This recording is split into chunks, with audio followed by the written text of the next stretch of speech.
14장. 사랑을 추구하며 신령한 것들을 사모하되 특별히 예언을 하려고 하라. 방언을 말하는 자는 사람에게 하지 아니하고 하나님께 하나니 이는 알아듣는 자가 없고 영으로 비밀을 말함이라.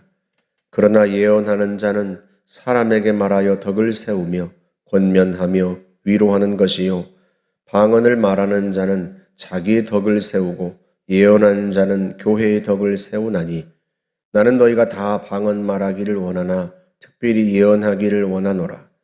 만일 방언을 말하는 자가 통역하여 교회의 덕을 세우지 아니하면 예언하는 자만 못하니라. 그런즉 형제들아, 내가 너희에게 나아가서 방언으로 말하고 계시나 지식이나 예언이나 가르치는 것으로 말하지 아니하면 너희에게 무엇이 유익하리요? 혹 필이나 검은고와 같이 생명 없는 것이 소리를 낼 때에 그 음의 분별을 나타내지 아니하면 필이 분 것인지 검은고 타는 것인지 어찌 알게 되리요? 만일 나팔이 분명하지 못한 소리를 내면 누가 전투를 준비하리요? 이와 같이 너희도 혀로서 알아듣기 쉬운 말을 하지 아니하면 그 말하는 것을 어찌 알리요? 이는 허공에다 말하는 것이라. 이같이 세상에 소리의 종류가 많으나 뜻없는 소리는 없나니 그러므로 내가 그 소리의 뜻을 알지 못하면 내가 말하는 자에게 외국인이 되고 말하는 자도 내게 외국인이 되리니 그러므로 너희도 영적인 것을 사모하는 자인즉 교회의 덕을 세우기 위하여 그것이 풍성하기를 구하라. 그러므로 방언을 말하는 자는 통역하기를 기도할지니 내가 만일 방언으로 기도하면 나의 영이 기도하거니와 나의 마음은 열매를 맺지 못하리라. 그러면 어떻게 할까?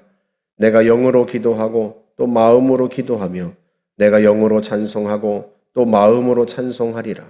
그렇지 아니하면 네가 영으로 축복할 때에 알지 못하는 처지에 있는 자가 네가 무슨 말을 하는지 알지 못하고 네 감사에 어찌 아멘 하리요?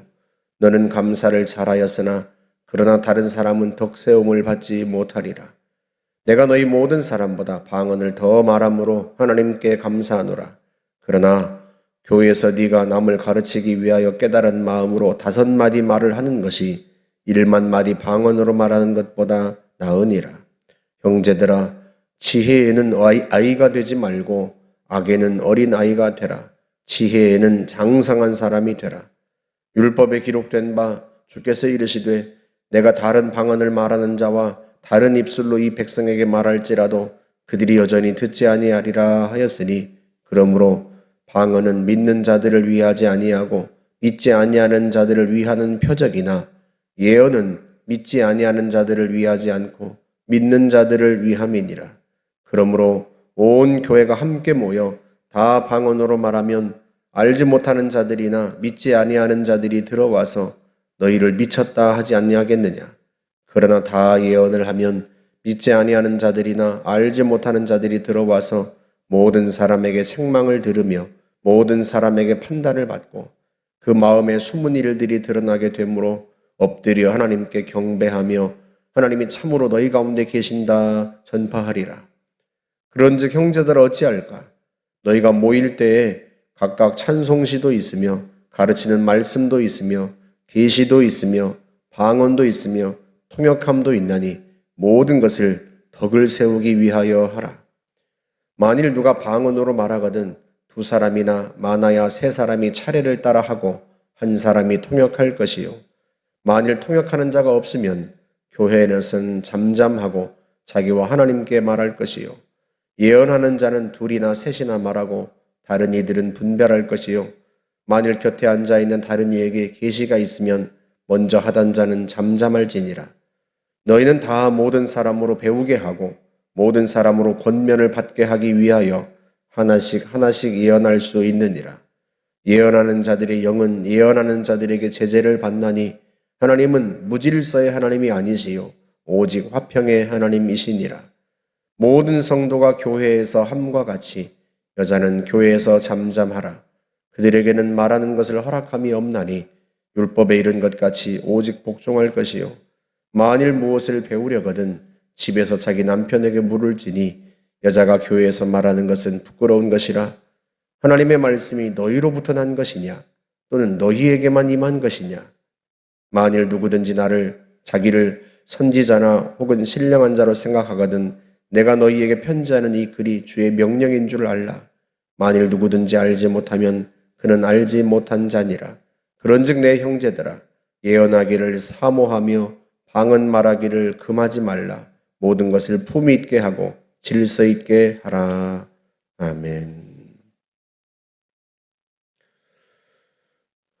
고린도전서 12장부터 우리가 읽은 14장까지 은사에 대해서 다루고 있는데요. 14장은 이렇게 시작을 하죠. 사랑을 추구하고 신령한 것들을 사모하되 특별히 예언을 하려고 하라. 어제 우리가 13장 보았습니다만 사랑을 추구하라. 왜 그런가? 사랑은 모든 은사를 참다운 은사 되게 하는, 유익하게 하는 가장 큰 은사이고 또한 모든 성도가, 모든 제자가 걸어야 할 길이기 때문에 그렇습니다. 어떤 사람만 받는 특별한 은사이기 이전에 모든 성도가 걸어야 할 길이기 때문에 그래서 사랑을 추구하라 하고 권면합니다. 신령한 것들을 사모하되 은사를 사모하라 그런 의미죠. 특별히 예언을 하려고 하라 그렇게 말하면서 14장은 방언과 예언을 비교하여서 설명을 합니다. 왜 특별히 예언을 하려고 해야 하는지. 한마디로 말하면 예언은 교회의 덕을 세우기 때문에 그래요. 성도들을 세우고 교회를 세우기 때문에 그렇습니다. 반면에 방언은 자기의 덕을 세운다는 거예요. 이게 무슨 말인가 하면 12장에서는 사실 모든 은사가 다 소중하고 각각 자기 역할이 있다 이렇게 설명을 했는데 왜 14장에서는 굳이 방언과 예언을 비교하여서 설명을 하는가? 게다가 마치 방언이 예언만 못한 것처럼 그렇게 설명을 하는가? 12장에서 말하는 것과는 다르잖아요. 모든 은사가 다 귀하고 모든 지체가 다 귀하다고 했는데 이건 특별히 공적인 예배를 배경으로 해서 말씀을 하고 있는 거예요. 그래서 오늘 본문 26절에서도 그러죠.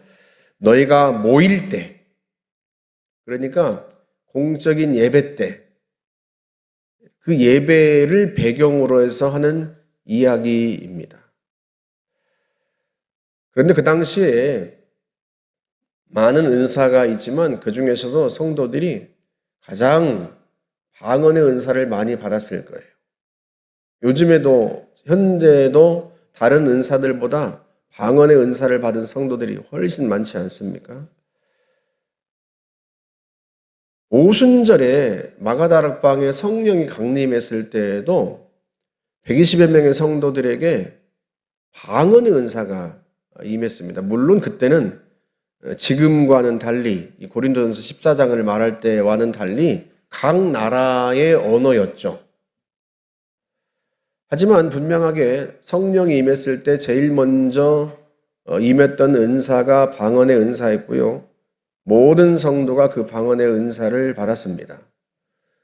고넬료라고 하는 로마의 군인에게 이방인에게 성령이 임했을 때도 제일 먼저 임했던 은사가 방언의 은사였어요. 하나님께서 많은 사람들에게 방언의 은사를 주신 거죠. 문제는 고린도 교회도 방언의 은사가 많이 임했을 텐데 문제는 방언을 받은 사람들이 교회 공적인 예배 때 자꾸 이걸 말하는 거예요. 여러분 이미 고린도 교회의 배경을 제가 설명을 했죠. 헬라 사회는 특별히 강한 이원론 사회였단 말이죠. 플라톤의 이데아 사상이 기초가 된 그런 사회입니다. 그런 와중에 근데 방언의 은사를 받으니까 사람들이 자기들이 이미 구원받은 것 같고 이미 이데아의 세계, 저 하나님의 나라에 간 것처럼 보이고, 어떤 사람은 그걸 자꾸 드러내고 싶단 말이죠. 내가 이렇게 수준이 높다. 이런 교만한 사람들이 고린도 교회에 있었어요. 그러다 보니까 자기의 은사를 자랑하려고 이 방언을 자꾸 교회 공적인 예배에서 말을 하려고 한단 말이죠. 그런 사람들이 실제로 있었던 거죠. 특별히 여성들이 더 많았던 것 같아요. 그래서 나중에 여성에 대한 이야기도 바울이 하는데요. 여러분, 그때는 우리처럼 예배당이 있었던 게 아니에요. 그래서 본문에서 교회에서라고 말할 때 이 교회는 우리처럼 예배드리러 특별히 예배당에 모였다 이런 걸 의미하는 게 아닙니다. 그 당시는 어떤 성도의 집에서 모였단 말이죠. 그러니까 교회에서라고 말할 때 이 교회는 오늘날과 같은 따로 구별된 예배당을 말하는 게 아니라 예배드리러 모였을 때 그런 의미예요. 그런데 예배드리러 모였을 때 어떤 성도가 일어나서 방언을 말하면 이게 알아들을 수가 없단 말이죠. 바울이 필이나 검은고 이야기도, 나팔이나 검은고 이야기도 하죠. 심지어 악기조차도 화음을 따라서 이렇게 악기를 연주해야 지금 뭘 하는지를 알아들을 수가 있단 말이죠. 그런데 그게 그런 화음이나 음의 분별이 없이 아무렇게나 연주하면 저게 연주를 하는 것인지 소란을 피우는 것인지 알아들을 수가 없어요. 근데 방언은 처음에 오순절 마가다락방에 임했던 그 은사와는 달리 그 이후로는 이게 알아들을 수 없는 말이에요. 심지어 자기 자신도, 방언을 하는 자신도 알아들을 수가 없어요. 그래서 마음은 열매를 맺지 못한다 이런 표현도 씁니다. 14절에서 내가 만일 방언으로 기도하면 나의 영이 기도하거니와 나의 마음은 열매를 맺지 못하리라. 내 마음이 그렇게 썩 시원하지 않다는 뜻이에요. 왜? 무슨 말인지를 나도 모르니까. 나의 영은 기도하고 있는 건 분명한데 나의 마음은, 나의 정신은 도대체 내가 무슨 말을 하는지, 그래서 그걸 열매를 맺지 못한다 이런 표현을, 내 마음이 열매를 맺지 못한다, 내 마음이 시원하지 않다 그런 의미예요. 왜? 이 방언은 영으로 하나님께 비밀을 말하는 것이란 말이죠. 그러다 보니까 다른 사람들이 알아듣지를 못해요. 심지어 자신도 알아듣지 못해요. 그런 알아듣지 못하는 말을 예배 중에서 하면 성도들에게 도움이 되겠느냐 이런 뜻입니다. 덕을 세우지 못해요. 교회에. 자기에게는 덕을 세우죠. 왜? 자기의 영이 하나님께 비밀을 말하는 것이고 하나님과 교제하는 것이기 때문에 물론 자기 마음으로는 알아듣지 못해도 자기의 영이 강해지고 심령이 강해져요. 자기를 세운단 말이에요. 하지만 예배 때 방언을 말하면 알아듣는 사람이 없으니 이게 도대체가 성도들에게 덕을 세우겠느냐 이런 의미입니다. 그렇다고 바울이 방언을 말하지 말라 그런 의미가 아니에요. 너희가 방언을 말하는 게 좋다, 감사하다 표현하고 심지어 자신도 18절에서 그렇게 표현을 하죠. 내가 너희 모든 사람보다 방언을 더 말함으로 하나님께 감사하노라. 자신이 다른 성도들보다 훨씬 더 많이 방언으로 기도한다 그런 의미고 그게 감사하다는 의미예요. 그러나 19절에서 이어서 말하기를 그러나 네가 교회에서 남을 가르치기 위하여 깨달은 마음으로 5마디 말을 하는 것이 1만 마디 방언으로 말하는 것보다 나으리라. 내가 하나님의 말씀을 깨닫고 그걸 성도들에게 말해서 그 성도들의 믿음을 세우고 교회를 세우는 것이 유익하지. 1만 마디 방언으로 말한들 다른 성도들이 그 방언을 듣고 믿음이 세워지겠냐 말이죠. 그래서 예언을 하려고 하라 하고 권면하는 거예요. 예언은 하나님의 말씀을 받아서 말하는 것입니다. 이게 단순히 미래의 일을 이야기하는 게 아니에요. 물론 하나님의 말씀 속에는 미래의 일들이 있죠. 구약의 예언서도 보면 선지자들이, 예언자들이 하나님께서 장차 이스라엘 백성들에게 행하실 일들, 그들에게 행할 심판, 미래에 관한 일들을 이야기하죠. 하나님이 그렇게 말씀하셨기 때문에 그 말씀을 받아서 말한 거예요. 그 예언자들이 한 말이, 선지자들이 한 말이 많은 경우에 하나님이 장차 행하실 일들이기 때문에 우리가 예언은 미래에 관한 것이다 이렇게 알고 있지만 예언 자체는요, 하나님의 말씀을 받아서 말하는 것입니다. 그래서 설교도 예언 속에 포함돼요. 그러니까 깨달은 마음으로 5마디 말을 하는 것, 그게 예언을 의미하는 거예요. 그것이 1만 마디 방언으로 말하는 것보다 낫다. 왜? 성도들의 믿음을 세워주니까. 교회의 덕을 세우니까. 게다가 방언은 믿는 자들을 위한 게 아니라 믿지 않는 자들을 위한 표적이에요.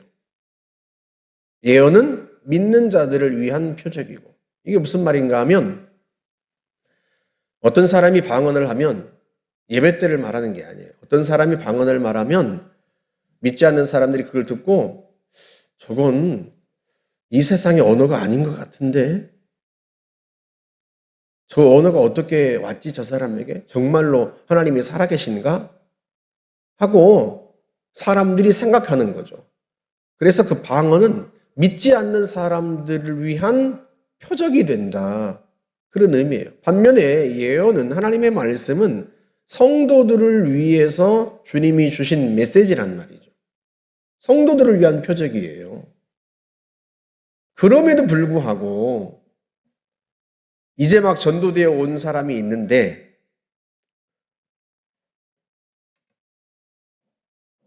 그 사람이 와서 보니까 아니 예배라고 모였는데 보니까 모든 사람이 다 일어나서 무슨 말을 짓거리는데 도대체 알아들을 수가 없고 게다가 나를 전도해 놓고선 믿지 않는 자들이나 알지 못하는 자들이 이런 표현을 쓰잖아요. 그러니까 전도를 한 거예요. 믿지 않는 자들을. 전도해서 내려왔는데 아니 이 불신자는 알아듣지도 못하는 말을 성도들이 계속 해대고 혼자서 멍하니 앉아있으면 이게 뭐가 되겠냐 말이죠. 또 그중에는 이 사람들이 미쳤나 이렇게 생각하는 사람이 있지 않겠냐 말이죠. 그러면 어떻게 할까 하고 바울이 얘기하죠. 15절에 그 얘기를 합니다. 내가 영으로 기도하고 또 마음으로 기도하며 내가 영으로 찬송하고 또 마음으로 찬송하리라. 이게 무슨 말이에요? 통역을 하라는 의미예요. 내가 영으로 기도하면, 방언으로 기도하고 나면 그 다음에 내가 뭐라고 기도했는지 마음으로 기도하고 내가 통역해서 내 언어로 말을 하고 내가 영어로 찬송했으면, 방언으로 찬송을 했으면 내가 뭐라고 찬송을 했는지 그 다음에 통역해서 내 마음으로, 내 말로 찬송해야 된다. 그런 의미입니다. 그렇지 않을 것 같으면, 통역하는 자가 없으면 교회에서는 잠잠하고 자기와 하나님께 말할 것이라. 예배 때는 하지 말라 이거예요. 예언도 마찬가지입니다. 예언도 하나님의 말씀을 받아서 믿는 자들을 위하여, 성도들을 위하여서 하나님의 메시지를 전하는 것이지만 내게 예언이 임했다고 아무나 일어나서 막 얘기하면 그건 역시도 덕을 세우지 못해요. 이게 오늘날은 이런 일이 없으니까 도대체 무슨 일인가 싶겠지만 여러분 그 당시에는 오늘날처럼 신학교에서 목회자를 배출해가지고 그분들이 와가지고 목회를 하고 설교를 하고 이런 때가 아니에요. 바울이 1년 6개월 동안 고린도에서 복음을 전하고 교회를 세웠지만 목회자가 없어요. 바울은 떠나잖아요. 그러니까 성도 중에서 누군가가 하나님의 말씀도 전해야 하고 하나님의 메시지를 전해야 된단 말이죠. 게다가 오늘날처럼 성경이 있는 게 아니에요. 성경이 기록되기 이전입니다. 고린도 교회에 복음을 전할 때 이때는 마가복음이 제일 먼저 기록됐는데 그 마가복음을 빨리 잡아야 60년대로 봅니다. 그러니까 고린도 교회에 복음을 전하던 2차 전도 여행 때는 50년에서 52년 사이란 말이죠. 그러니까 성경도 없고 목회자도 없고 그러니 바울이 열심히 가르쳤지만 바울이 떠난 다음에는 누군가가 하나님의 말씀도 전해야 되고 그런 때예요. 처음 교회가 생기다 보니까 그런 거예요. 아직 직분이 없고 그런 것들을 경험하다가 나중에는 이래서는 안 되겠다 싶어서 감독도 세우고 장로도 세우고 집사도 세우고 그렇게 해서 말씀을 전하는 사람도 따로 세우고 이렇게 했지만 이때는 초창기에는 그러지를 못했단 말이죠. 그러다 보니까 누구라도 내게 하나님의 말씀이 임했습니다 하면 일어나서 말을 하는 거예요. 그러다 보니까 어떤 사람들은 나도 말하겠다 하고 일어나서 방언으로 막 말을 하고 왜? 내가 영으로 말을 하는 것이니까 막 나에게도 하나님이 메시지가 임했다 하고 이야기를 한단 말이에요. 그러니까 다 우후죽순 일어나서 이렇게 해버리면 믿지 않는 사람들은 와서 저 사람들이 미쳤나 할 거고 다른 사람들은 도무지 저게 무슨 말인지 알아듣지를 못하니까 마음으로도 답답하고 그런 상황이란 말이죠. 게다가 특별히 그런 분들 중에 여성분들이 많았던 것 같아요. 억눌려 있던 그 당시에 여성들이 예수를 믿고 마음의 자유를 얻다 보니까 그 자유를 표출하고 싶은 욕구가 있어서 예배 때 특별히 여성들이 더 많은 말을 하고 일어나서 방언을 말하고 막 했던 것 같아요. 그래서 33절에서 그렇게 말씀을 하죠. 하나님은 무질서의 하나님이 아니시요 오직 화평의 하나님이시니라. 모든 성도가 교회에서 함과 같이 여자들은 교회에서 잠잠하라. 여자들은 교회에서 말하지 말라 그런 의미가 아니에요. 모든 성도가 교회에서 함과 같이 다른 모든 성도들도 교회에서 그렇게 함부로 말하지 않아요. 다른 성도들도 다 질서를 따라서 하고 그런단 말이죠. 모든 성도가 교회에서 함과 같이 여자도 교회에서 잠잠하라. 다른 성도들도 잠잠하다 그런 의미예요. 왜? 교회에 덕을 세우기 위해서. 하나님의 말씀이 너희로부터 난 것이냐? 또는 너희에게만 임한 것이냐? 하나님의 말씀이. 그렇게 책망을 합니다. 마치 자기에게만 하나님의 말씀이 임한 것처럼 그렇게 교회에서 그러니까 예배 때 지금 예배 때를 이야기하고 있는 거예요. 예배 때 그렇게 말을 하면 되겠느냐? 그런 의미인 거죠. 여자들만 잠잠하라 그런 의미가 아니에요. 모든 성도들이 교회에서 함과 같이 교회에서 하는 것처럼 그런 것처럼 다른 성도들도 교회에서 잠잠한 것처럼 그렇게. 그래서 이제 결론으로 39절에서 이제 그렇게 말씀을 합니다. 그런즉 내 형제들아 예언하기를 사모하며 방언 말하기를 금하지 말라. 모든 것을 품위 있게 하고 질서 있게 하라. 그게 이제 결론이에요. 방언과 예언을 비교했지만 그렇다고 방언을 금하지 말라. 왜? 방언은 성도가 자기의 덕을 세우는 거예요. 자기 자신을 믿음으로 세운단 말이죠. 하나님과의 영적인 비밀스러운 교제를 통해서 자기의 영을 세우는 것이기 때문에 방언을 말하는 것을 금하지 말아라. 다만 예배 때는 통역하는 자가 없으면 잠잠하라. 그런 의미고요. 예언하기를 힘쓰고 하나님의 말씀을 받아서 성도들에게 전함으로써 성도들의 믿음을 세우기를 힘쓰고, 다만 모든 것을 품위 있게 질서 있게 하라. 그러니까 8장부터 이어지고 있는 이 메시지가 다 뭐에 관한 메시지인가 하면 덕에 관한 메시지예요.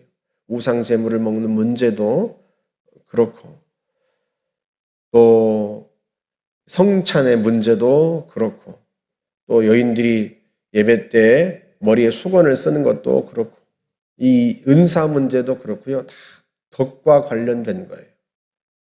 그러니까 자기의 자유를 자기 만족을 위해 쓰지 말고 하나님이 주신 자유를 다른 사람을 세우고 교회를 세우는 데 쓰라, 이런 뜻이에요. 덕을 세우기 위하여서 하라, 그런 의미입니다. 그래서 오늘도 이 메시지가 우리에게는 중요하죠. 우리가 다 예수로 말미암아 자유를 얻었지만, 그러나 우리의 자유를 우리 자신의 만족을 위해서 쓰면 안 되고요. 성도를 세우고 교회를 세우는, 덕을 세우기 위하여서 사용해야 합니다. 이건요, 초자연적 은사만이 아니에요. 자연적인 은사, 구제하는 은사나 다스림의 은사, 이런 은사들도 다 마찬가지입니다. 그래서 13장에서 사랑에 대한 이야기를 했던 거예요. 사랑이 기초가 되어야 그 은사들이 다 유익하지, 사랑에 기초하지 않은 자기 만족을 위해서 사용한다면 그건 아무것도 아니다. 선사의 말을 한다고 해도 울리는 꽹과리밖에 되지 않고, 심지어 자기 몸을 불사르게 내준다 해도 아무 유익이 없다. 그래서 성도는 항상 그런 자세를 갖고 살아야 돼요. 나는 내 만족을 위해 살지 않고 교회와 성도들을 위하여 산다. 그리스도를 위하여 산다. 로마서 14장 7절에서 바울이 했던 선언, 우리가 잘 알고 있지 않습니까? 우리 가운데 누구도 자기를 위하여 살지 않고 자기를 위하여 죽지 않는다. 살아도 주를 위하여 살고 죽어도 주를 위하여 죽나니 우리가 사나 죽으나 주의 것이다 하는 거죠. 주님의 것이니 주의 몸을 세우고 주님의 백성들을 세우는데 우리의 은사와 재능과 우리의 시간을 쓰는 겁니다. 덕을 세우기 위하여, 다른 사람들을 세우기 위하여, 다른 사람들을 세우는 삶을 사는 게 성도가 추구해야 할 삶의 방향인 거죠. 저와 여러분들이 늘 나보다 남을 더 생각하고 또 주님의 교회를 세우는데 힘쓰는 그런 성도 되시기를 주의 이름으로 축복합니다. 함께 기도하겠습니다. 좋으신 하나님 아버지, 은혜를 감사합니다. 주님께서 우리에게 주신 자유와 권세와 능력으로 다른 성도들을 세우고 주님의 몸된 교회를 세우며 주님을 영화롭게 하기를 원합니다. 성령께서 늘 우리를 이끄시고 우리 속에서 때때로 일어나는 교만과 또 자기 과시, 이 모든 것들이 성령의 빛으로 잠재워지게 하시고 사라지게 하시며 우리가 주님처럼 참으로 자신을 하나님께 드리고 또 하나님의 영광을 위해 쓸 줄 아는 성숙한 성도들이 될 수 있도록 도와주옵소서. 예수님의 이름으로 기도하옵나이다. 아멘.